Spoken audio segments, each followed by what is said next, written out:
Baik, di video ini saya akan mempromosikan dan menginformasikan kepada anda ya bagaimana kita akan memboost postingan kita ya. Oke, contoh seperti ini ya. Kita akan memboost postingan ya. Oke, contoh seperti ini. Anda bisa masukkan tulisan anda ya, link ya seperti ini. Kemudian gambarnya ya. Oke, ketika anda memasukkan ke fanpage anda, maka nanti akan ada muncul seperti ini ya. Oke, saya akan contohkan kepada anda ya. Oke, saya akan copy. Nah, copy kemudian saya akan update ya, kemudian, saya akan pilih gambarnya ya, untuk gambarnya saya akan hapus ya. Saya akan masukkan gambar yang ini, ya, kita tunggu ya untuk, masukkan, gambarnya ya, loadingnya. Kemudian, saya akan pilih yang ini. Saya akan pilih yang ini ya, kemudian klik publish ya.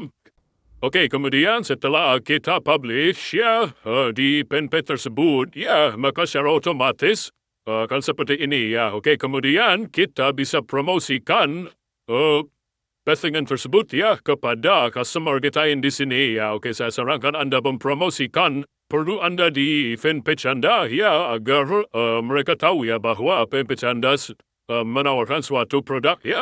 Kemudian post di sini. Kemudian saya akan pilih people who like to my page. Kita akan pilih orang-orang yang suka dengan page kita.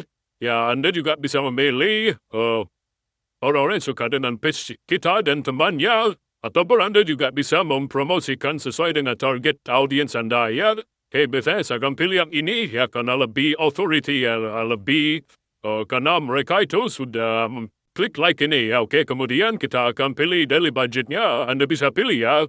Anda bisa juga ketikkan, 20,000 seperti itu ya, maka nanti akan berpengaruh dari ininya ya. Kemudian untuk durasi, Anda bisa pilih berapa hari, kemudian untuk pixel, Anda bisa kosong saja ya, dan Anda akan bisa mulai promosi. Kemudian klik boost, ya.